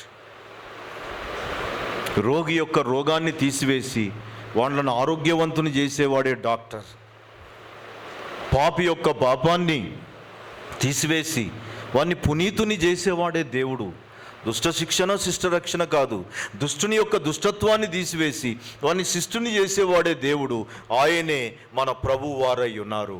నీ దుఃఖములో, నీ వేదనలో, నీ బాధలో, నీ యొక్క పోరాటంలో ఆయన నీతో ఉన్నవాడై ఉన్నాడు. దేవునికి మహిమ కలుగును గాక. పరిశుద్ధ గ్రంథమైన బైబిల్ చెప్తూ ఉన్నది, యెషయా ప్రవచన గ్రంథం 43 అధ్యాయం 1 నుండి ఈ రీతిగా వ్రాయబడుతూ ఉన్నది. చూడండి ఆ మాట, దయచేసి నాతో పాటు. ఒకవేళ 2 వచనం నుండి నేను చదువుతూ ఉన్నాను. నీవు జలములలో పడి దాటినప్పుడు నేను నీకు గాబ్రియేలును పంపుతాను, మికాయేలును పంపుతాను, రెమియేలు, రగుయేలు, రఫాయేలును పంపుతాను అనడం లేదండి. ఏమంటున్నాడు చెప్పాలి గట్టిగా. లేఖనాన్ని పట్టుకోండి. నేను నీకు తోడై ఉంటాను. మన వెంట ఉండే దేవుడు, మనలో ఉండే దేవుడు. హల్లెలూయా. ఆ రాజుకి ఏదో ఏమంటారు దాన్ని, వాడికి కళ వచ్చింది. వాడంటాడు నాకు కళ చెప్పాలి, కళ భావం చెప్పాలి. ఏమండి, గారడి వాళ్ళు ఇళ్ళని తీసుకొని వచ్చారు. వాళ్ళు ఏమంటారు అంటే, ఎక్కడ ఉన్నది ఈ మాట? ఎక్కడ? దానియేలు గ్రంథం 2 అధ్యాయం 11 నుంచి చూడాలి. అంతసేపు చూడడం అవసరం లేదు, నేను మామూలుగా చెప్పేస్తాను. వారు గారడి వాళ్ళు అంటారు, రాజు విచారించిన సంగతి బహు అసాధారణమైనది, సాధారణమైనది కాదు. ఏమండి, a+b² అను, a²+b² తర్వాత 2ab అని చెప్తాను. Noun Anu, what is noun Anu? Noun is the name of a person, animal, object, idea is called noun. ఏదో చెప్పేస్తావు వచ్చిన కాడుకో రాని కాడుకో. కానీ అసలు నువ్వు క్వశ్చనే అడగవు, క్వశ్చన్ ఏంటో చెప్పవు. క్వశ్చన్ ఏంటో నేనే చెప్పి ఆన్సర్ చెప్పాలంటే ఇది ఎర్రగడ్డనా ఏంటి ప్రాబ్లం? అయితే వాళ్ళు ఏమంటారు తెలుసా, ఇది బహు అసాధారణమైన మాట, దేవతలకు తప్ప మనుషులకు ఎవరికి సంగతి తెలియదు. కానీ దేవతలు, మీరు ఎవరైనా తీసారా మాట నేను చెప్పింది? కానీ దేవతలు మనుషుల మధ్యలో ఉండరు కదా. వాళ్ళు ఎక్కడుంటారు? కొండలలో, కోనలలో. ఏమండి, కొండలలో, కోనలలో చెప్పులు లేకుండా 40 days నడవాలి, సంథింగ్ వాట్ ఎవర్ యూనో. కానీ నీవు నమ్మిన నీ దేవుడు, దేవునికి మహిమ కలుగును గాక, నీతో ఉన్న దేవుడై ఉన్నాడు, నీలో ఉన్న దేవుడై ఉన్నాడు, నీ ప్రక్కన ఉన్న దేవుడై ఉన్నాడు, తనలో నిన్ను పెట్టుకున్న దేవుడై ఉన్నాడు. హల్లెలూయా. ఆయన అంటూ ఉన్నాడు 43 యెషయా గ్రంథం 2 జలములలో పడి దాటునప్పుడు నేను నీకు తోడై ఉన్నాను, నదులలో పడి వెళ్ళినప్పుడు అవి నీ మీద పొర్లిపారవు, అగ్ని మధ్యను నడుచునప్పుడు కాలిపోవు, కాల్చజాలవు, నీ దేవుడైన నేను నీతో కూడా ఉన్నాను. నేను ఆలోచన చేశాను, ఆ ముగ్గురిని అగ్నిగుండంలో వేసినప్పుడు వారు ఎందుకు కాలడే? అది ఆర్టిఫిషియల్ అగ్ని, అంటే బనాయసో ఏమంటాం, తయారు చేసిన అగ్ని. కానీ అక్కడికి 4వ వాడు వచ్చాడు. 4వ వాడు ఎవరు వచ్చారు? న్యాచురల్ దహించు అగ్ని అయిన దేవుడు వచ్చాడు. దహించు అగ్ని అయిన దేవుడు ఆ అగ్నిగుండము లాంటి శ్రమల్లోనికి వచ్చినప్పుడు అగ్నిగుండము ఎయిర్ కండిషన్గా మారిపోయింది. హల్లెలూయా. డ్యాన్స్ ఎవరు చేస్తారండి? దుఃఖంలో ఉన్న వాళ్ళు చేస్తారా డ్యాన్స్? వాళ్ళు అందులో ఏం చేస్తున్నారు? నాట్యం చేస్తున్నారు, దేవుణ్ణి స్తుతిస్తూ ఉన్నారు. పౌలు శీల చెరసాలలో ఏం చేస్తున్నారు? కవాలి గాన కచేరీ పెట్టారు అర్ధరాత్రి. ఎలా సాధ్యం? ప్రియమైన దేవుని వారలారా, వారితో ఎవరున్నారు? యేసు ఉన్నాడు. మన తల్లి అయిన రిబకా తనకు జీవితంలో కష్టం వచ్చినప్పుడు కష్టం వైపు ఆమె చూడడం లేదు ప్రియులారా, పరిష్కారం వైపు చూస్తూ ఉన్నది. ఈ దినాన, ఈ రాత్రి ప్రియమైన దేవుని వారలారా, నీ జీవితంలో ఏ సమస్య అయినా కానివ్వండి, ఆ సమస్యకు అల్టిమేట్ జవాబు యేసు ప్రభువు అయి ఉన్నాడు. యేసు ప్రభు దగ్గర కాదండి, యేసు ప్రభువు అయి ఉన్నాడు. ఆయన నీ జీవిత సమస్యలన్నిటికీ పరిష్కారం అయి ఉన్నాడు. తల్లులైన వాళ్ళు ఈ మాట జాగ్రత్తగా మీరు అర్థం చేసుకోవాలి. ఇక్కడే నేను టర్నింగ్ పాయింట్తో నేను ముగిస్తాను. నాతో పాటు చూడండి మీరు. 25వ అధ్యాయంలో ఆమె వెళ్ళి ప్రార్థన చేస్తూ ఉన్నది. మీకు ఒక సంగతి చెప్పనా? ఆమె అన్యురాలు. ఆమె జీవం గల దేవుణ్ణి నమ్మే ఫ్యామిలీ నుండి రాలేదండి. కానీ జీవం గల దేవుణ్ణి నమ్మే భర్తతోని ఆమె సహవాసం, ఆమె లోపల కూడా యెహోవాను అడిగే గుణం వచ్చింది, ప్రార్థన గుణం వచ్చింది. ఎంతమంది ప్రార్థన చేయమంటే చెమటలు పడతాయి. ఇక్కడ మీరు చేయండి అని ఎవరి మీద తోసేస్తారు. ఒక అన్య కుటుంబం నుంచి వచ్చిన అమ్మాయి, స్త్రీ 19 సంవత్సరాల సహవాసములో భర్తతోని ఆమె కూడా ననగ రాగం అతిశయిల్లు అట. మా భర్తతో కలిసి ఆ భర్త అనే అయస్కాంతముతో ఈ ఇనుప ముక్కను రాపిడి చేస్తే ఏమైంది? ఇనుప ముక్కలోనికి కూడా ఏమొచ్చింది? అయస్కాంతత్వము వచ్చేసింది. ఈ రాత్రి నేను అంటాను, కొంతమంది భర్తలు లేక భార్యలు ప్రార్థన పరులైన భర్తలను కూడా నామకార్థంగా మార్చేయగలుగుతూ ఉన్నారు. ప్రార్థన పరులైన భార్యను కూడా నామకార్థంగా మార్చేస్తూ ఉన్నారు. అంతేగాని వారు కావడం లేదు. Very sad. ఇక్కడ ఇస్సాకును బట్టి ఆమె కూడా ప్రార్థన పరురాలైంది. దేవుని మీద ఆధారపడడం నేర్చుకున్నది, ఆయనను ఆనుకొనడం నేర్చుకున్నది, ఆయన వైపు చూడడం నేర్చుకున్నది. ప్రియమైన వారులారా, ఏంటమ్మా కడుపు నొప్పి అని ఒకసారి కింద పడేసి లేపి బాగయ్యావు పో అని చెప్పలేదు. అమ్మ కడుపు నొప్పి, కాలు నొప్పి, ఏళ్ళు నొప్పి పక్కన పెట్టు.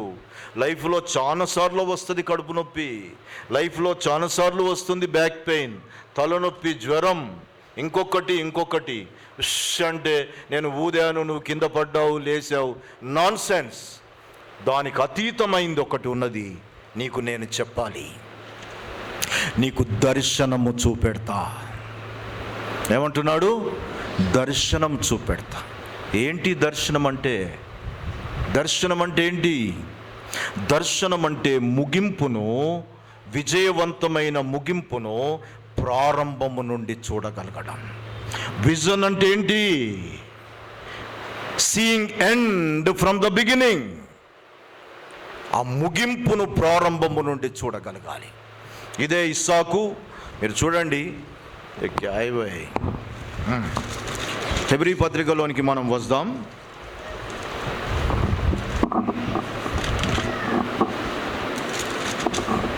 చూడండి, హెబ్రీ పత్రిక 11వ అధ్యాయం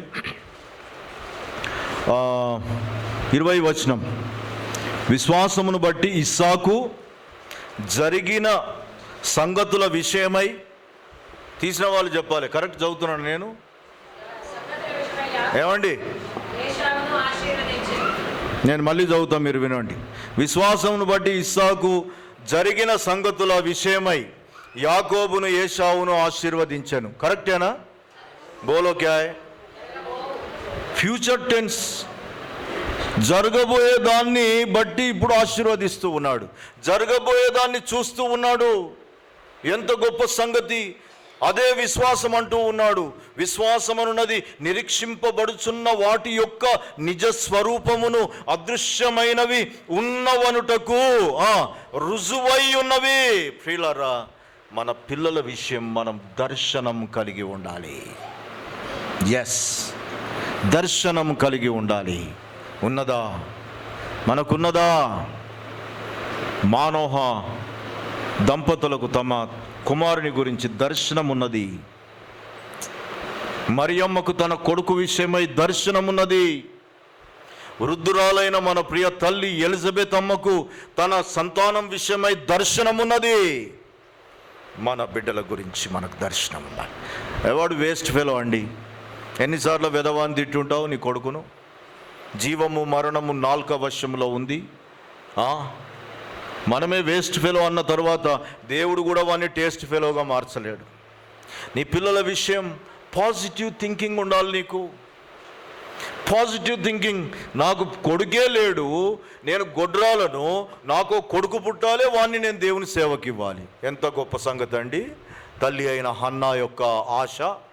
the Bible says very clearly, ఆశ గల ప్రాణాన్ని తృప్తిపరుస్తాడు. 20 కీర్తన ప్రకారం కోరికలు సిద్ధింపజేస్తాడు. 15వ అధ్యాయం యోహాను సువార్త 7 ప్రకారం, నాయందు మీరు మీ అందు నా మాటలు నిలిచి ఉన్న ఎడల మీకు ఏది ఇష్టమో అడుగుడి. అడిగావా? నా కొడుకు IFS కావాలి, నా కొడుకు IAS కావాలి. 28 ద్వితీయోపదేశకాండం ప్రకారం నా కొడుకు తలగా ఉండాలి, నా కొడుకు పైవాడుగా ఉండాలి, నా కొడుకు ఒక బ్యాంకర్ కావాలి, నా కొడుకు అప్పిచ్చువాడుగా ఉండాలి, నా కూతురు ఒక బ్లెస్సింగ్ ఛానల్గా ఉండాలి, నా కుమారుడు మరి సొసైటీకి ఒక సొల్యూషన్గా ఉండాలి. అడుగుము, జనములను స్వాస్యముగా. మన బిడ్డను ఒక్కరిని దేవుడు చేయలేడండి. మొత్తం జనములను స్వాస్యముగా 510 మిలియన్ మైళ్ళ వైశాల్యం కలిగిన భూమిని సొత్తుగా ఇస్తా అంటూ ఉన్నాడు. యేసు ప్రభు అంటే అనగనగా అటా కాదండి. Once upon a time there was a king, there was Napoleon Bonaparte, లేకపోతే జార్జ్ చక్రవర్తులు ఉండిరి, లేకపోతే అరిస్టాటిల్ ఉండే, సోక్రటీస్ ఉండే అని అనగనగా అటా కాదు యేసు ప్రభు అంటే. ఆయన నిన్న నేడు రేపు ఏకరీతిగా ఉన్న ఇశ్రాయేలీల పరిశుద్ధుడు. ఆయన సర్వాంతర్యామి అయిన దేవుడు. ప్రియమైన వారులారా, నా ముగింపు చేయాలి, తప్పదు. ఈ సమయంలో ఈ భార్య భర్తల జీవితాన్ని మీ ముందుకు నేను తీసుకువస్తూ ఉన్నాను. భార్య భర్తలు ఇద్దరు కూడా ఏమండి, దేవుని మీద ఆధారపడుతూ ఉన్నారు. ప్రార్థన ద్వారా వారు తమ జీవితంలో పరిష్కారం చేస్తున్నారు. ఎవ్వరికి చెప్పడం లేదు. కొంతమందికి ఊరంతా చాటింపు ఫ్యామిలీ గురించి. పాస్టర్ గారు మీరు అనుకున్నట్టు మా ఆయన మంచోడు కాదండి. ఏదో అలెగ్జాండర్ ఫ్లెమింగో పెన్సిలిన్ కనుగొన్నట్టే. అది కనుగొన్నప్పుడు ఎంత గొప్పగా చెప్తారో అందరికీ అలా చెప్పేస్తారండి ఫ్యామిలీ గురించి. Non sense. సంసారం గుట్టు, రోగము ఏమన్నారు పెద్దలు? రట్టు. రోగాన్ని 10 మందికి చెప్పాలండి. చెప్తే ఎక్కడనో ఏమంటారు, జడిబుడియో ఏదో ఒక మందు దొరుకుతుంది. సంహౌ రోగం అనేది గుట్టు, సంసారం అనేది గుట్టుగా ఉండాలి. Very sad. ఈరోజు సంసారం బ్రతుకు జట్కా బండి అయింది. చూసారా మీరు టెలివిజన్లో? బ్రతుకు జట్కా బండి అని ఒక సినిమా యాక్ట్రెస్ అక్కడ కూర్చుంటుంది. ఆమె వీళ్ళని అడుగుతూ ఉంటుంది. ఇందులో మరియమ్మ ఉంటుంది, ఇందులో సాంసన్ ఉంటాడు. పేర్లన్నీ ఇవే. ఏమన్నా నేను ఒకసారి చూశాను, ఇటు మరియమ్మ అటు శాంసన్ ఇద్దరిది. ఆయన ఆమెతో తిరిగాడండి. సిగ్గు ఉండాలి క్రైస్తవులయ్యుండి కూడా. ఎంత బాధాకరం. నేను ఇంతకుముందు చూశాను, ఒక ఎంగిలి భోజనం నువ్వు తింటున్నట్లట పరాయి వాండ్లతోని. వేరే వాళ్ళ బ్రష్ మనం వాడతాం. అసలు వినడానికి ఎంత బ్యాడ్గా ఉంటుందండి. అదే ఒకవేళ టాయిలెట్లో బ్రష్ తెచ్చి ఏమంటారు, టాయిలెట్ క్లీనింగ్ బ్రష్ తెచ్చి నిన్ను తోముకోమంటే అది ఎంత అసహ్యంగా ఉంటుంది. మన ఫేస్ ఫీచర్స్ ఎట్లా మారుతాయి? జీవమను కృపా వరములో పాలి భాగస్తురాలైన భార్య గురించి హౌ డేర్ యు ఆర్. చెడుగా మాట్లాడడానికి. శిరస్సై ఉన్న హస్బెండ్ అంటే ఏంటండి? The honour, the happiness. ఆ భర్త గురించి ఎంత తక్కువ చేసి మాట్లాడుతూ ఉంటారు. నీ భర్త, నీ భార్య జీవమను కృపా వరములో దేవుడు ఇచ్చిన పాలి భాగం. ఫర్ ఎగ్జాంపుల్, ఇది ఒక షాప్లో కొన్నాం, ఏదో కంపెనీ. ఇది ఖరాబ్ అయితే ఎవరి దగ్గరికి పోతామండి? ఎవరి దగ్గరికి పోతాం చెప్పండి? హాస్పిటల్ జాతే క్యా బోలో? మారుతి షోరూమ్ వహీ జాయేగా. ఇది నాది మోటరోలా ఎక్కడుందో అక్కడికే పోతాం మనం. వాళ్ళతోనే చేయిస్తాం. దీన్ని చేయగలిగిన వాళ్ళతోనే చేయిస్తాం. ప్రియులారా, ఇచ్చిన వాడి దగ్గరికి పోతాం. ఒక మాటలో చెప్పాలంటే ఏమండి, ఇచ్చిన వాడి దగ్గరికి పోతాం. ఎవరిచ్చారు? ఒక్క కోణంలో నాకు ఆదాము గారు కొంచెం మంచిగా అనిపిస్తారు. నీవిచ్చిన ఈ స్త్రీ అని ఆయనకే చెప్తున్నాడు, ఊరంతా చాటింపేయడం లేదు. కనీసం ఆయనను చూసన్నా మనం నేర్చుకుందాం, ఆయనకే చెప్పుదాం, ఇచ్చిన ఆయనకే చెప్పుదాం. నీకు భార్యను ఎవరిచ్చారు? ఆ పోయి ఎవరో ఒక పాస్టర్ గారో ఎవరో పలానా దగ్గర అమ్మాయి ఉన్నది, అబ్బాయి ఉన్నాడని చెప్పుడు భయం. ఆ పాస్టర్ మీద పడతారు పోయి. ఏమండి, పాస్టర్ మీద పడకండి దయచేసి. ఆ మధ్యవర్తిది ఏం లేదు. మీ కొరకు వాలంటరీగా ఆయన హెల్ప్ చేశాడు అంతే.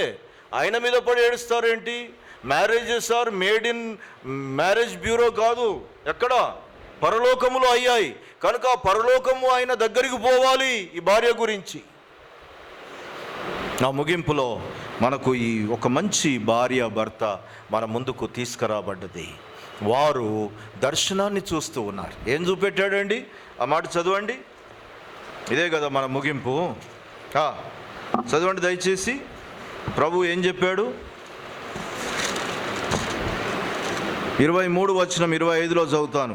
2 జనములు నీ గర్భములో కలవు, 2 జనపదములు నీ కడుపులో నుండి ప్రత్యేకంగా వచ్చును. ఒక జనపదము కంటే ఒక జనపదము బలిష్టమైనది, పెద్దవాడు చిన్నవానికి దాసుడగును. ఏంటిది? ఒక్క యాకోబు ఏశావు గురించా ఇది చెప్పింది? ఇది ఒక జనపదం. జనము అంటే ఇద్దరేనా అండి? జనం అంటే ఇద్దరేనా? జనం అంటే ఒక మల్టిట్యూడ్ అండి. ఈ యాకోబులో నుండే 12 మంది వచ్చారు ప్రియులారా. ఆ 12 మందిలో నుండే యూదా వచ్చాడు. ఏమే రైట్ ఆర్ నాట్? యూదా లో నుండి ఏమంటారు, ఇంకా పేరెసు వాళ్ళు వచ్చారు. వాళ్ళలో నుండే అమ్మినాదాబు వచ్చాడు. వారిలో నుండే షల్మను వచ్చాడు. షల్మను ఏమిటి, రాహాబును పెళ్లి చేసుకుంటే బోయజు పుట్టాడు. బోయజు శాపగ్రస్తమైన మోయాబును వివాహము చేసుకుంటే ఆశీర్వాదకరమైన ఒబేదు పుట్టాడు. ఒబేదుకు యెషై పుట్టాడు. యెషై తర్వాత యెషైకి రాజైన దావీదు పుట్టాడు. దావీదు తర్వాత ఏమంటాం, సుమారు 42 తరాల తర్వాత యూదా గోత్రపు సింహమైన యేసు పుట్టాడు. హల్లెలూయా. ప్రియులారా, రిబుకాకు అసలు దేవుడు చూపెట్టిండి ఏంటి తెలుసా? విశ్వాసమును బట్టి ఈమె భర్త అయిన ఇస్సాకు కూడా రాబోవు సంగతులను స్మరిస్తూ వీళ్ళను దీవించాడు కదా. ఈ దీవెనలో ప్రపంచ రక్షణ దాగి ఉన్నది. ప్రియమైన వాళ్ళారా, ఈరోజు నీ కుటుంబం జస్ట్ మీరు బ్రతికి రిటైర్డ్ అయ్యి చనిపోవడం, తర్వాత లేక బ్రతికున్నంత కాలంలో పిల్లలను చూడడం, 128 సామ్స్ రాసుకొని చదువుకొని అక్కడికే ఎండ్ కాదు. నీ ద్వారా దేవుని యొక్క చిత్తం రానున్న తరాల్లో నెరవేరవలసి ఉన్నది. నీ 90 ఇయర్స్, నీ 80 ఇయర్స్, 100 ఇయర్స్, ఇది మాత్రమే కాదు ప్రియులారా. నీ కుటుంబం ద్వారా దేవుని యొక్క చిత్తము నెరవేరవలసి ఉన్నది. రానున్న దినాలకు దీవెనగా ఉన్నది. ఈ ఇస్సాకు, రిబుకా దేవుని చిత్తానికి లోబడ్డారు గనుకనే ప్రియమైన దేవుని వారలారా, వీరిలో నుండి యాకోబు వచ్చాడు. వీరి యొక్క ఏమంటారు, సమర్పణతో కూడిన ఎదురు చూస్తూ ప్రార్థించిన కారణాన్ని బట్టి యాకోబు ఇవ్వబడ్డాడు. వారిలో నుండే ఏమంటారు, యూదా వచ్చాడు. యూదాలో నుండి ప్రపంచ శాంతికి కారణమైన, ప్రపంచ రక్షణ కారణమైన రక్షకుడైన యేసు పుట్టాడు. ఆ యేసుకు నీవు నేను పుట్టాం. ఆ యేసులో నీవు నేను పుట్టాం. కుటుంబం పరలోకమందును భూమి మీదను ఉన్న కుటుంబం ఏ తండ్రిని బట్టి కుటుంబం అని పిలువబడుతుందో ఆ తండ్రి కుటుంబముగా నీవు నేను ఉన్నామా? జాషువా యెహోషువ కుటుంబం, యోబు కుటుంబం, ఇస్సాకు కుటుంబం, ఈ కుటుంబాలను దేవుడు మన ముందు ఉంచగా మన కుటుంబం ఎలా ఉంది? మన కుటుంబం ఎలా ఉంది? మన కుటుంబాన్ని దేవుని సన్నిధిలో పెడుతున్నామా, బజారులో పెడుతున్నామా? మన కుటుంబం గురించి దేవుని స్తుతిస్తున్నామా, మన కుటుంబం గురించి తక్కువగా మాట్లాడుతూ ఉన్నామా? మన కుటుంబంలో సమస్యలను బట్టి దేవుని సన్నిధిలో మోకరిస్తున్నామా, లేక బయట మన కుటుంబం గురించి మాట్లాడుతున్నామా? ప్రభువులో ఒకసారి మనల్ని మనం చూసుకుందాం. తలలు వంచి కళ్ళు మూసుకొని ప్రభు వైపు చూద్దాం. తలలు వంచి కళ్ళు మూసుకొని ప్రభు వైపు చూద్దాం.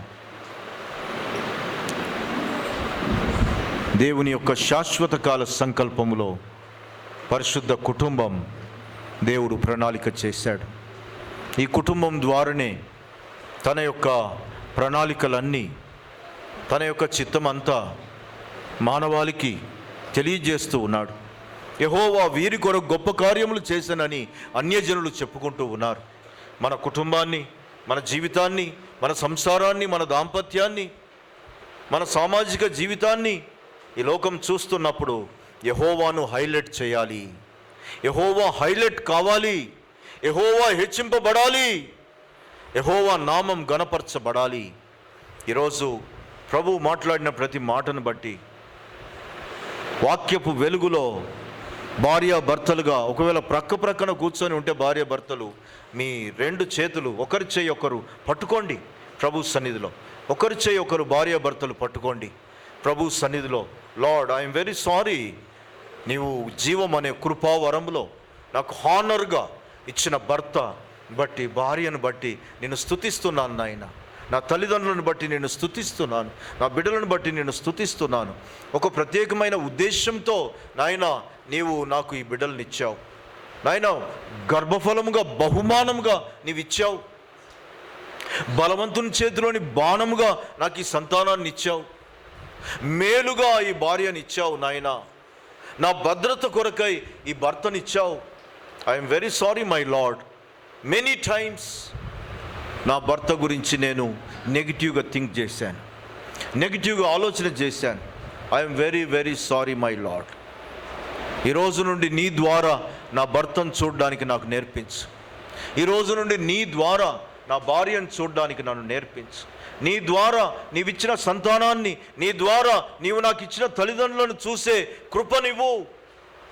ఒక పాజిటివ్ థింకింగ్ నాకు దయచేయి. నా ఫ్యామిలీ గురించి నీ ప్రణాళికలు నా విషయంలో నెరవేరుటకై నేను పాజిటివ్గా థింక్ చేయడం నాకు నేర్పించు. నా జీవితంలో ఎదురైన ప్రతి సమస్యలో నీ చిత్తం ఉన్నదని, దాని ద్వారా నీ చిత్తం నెరవేరాలని నీవు ప్రణాళిక చేసి వెల్ ప్లాన్డ్గా దాన్ని నీవు నా జీవితంలో అనుమతించావని నేను గ్రహించే స్పిరిచువల్ సెన్స్ నాకు దయచేయి నాయన. ప్రభువుని అడుగుదాం ప్రియులారా. దేవుడు తన లేఖనాలను మన ముందు ఉంచాడు. ఎవరు మౌనముగా ఉండొద్దు. ప్రభువుని అడుగుదాం, ప్రార్థన చేద్దాం. కుటుంబ వ్యవస్థాపకుడైన మా పరలోకపు తండ్రి, కృపా సత్య సంపూర్ణుడైన దేవా, భూలోకమునకు పరలోకమునకు సృష్టికర్తవైన వాడా, మా పితరులైన అబ్రహాము, ఇస్సాకు, యాకోబుల దేవా, ఇశ్రాయేలీల పరిశుద్ధుడా యెహోవా, మీకు వందనాలు, స్తోత్రాలు. ఈ రాత్రికాల సమయం మీ లేఖనము ద్వారా కుటుంబం యొక్క విశిష్టత మీరు మాకు తెలియజేశారు. మీలో పరిశుద్ధ కుటుంబం మాకు నేర్పించారు. కొంతమట్టుకే మేము నేర్చుకోగలిగాం, కొంతమట్టుకే ధ్యానం చేయగలిగాం.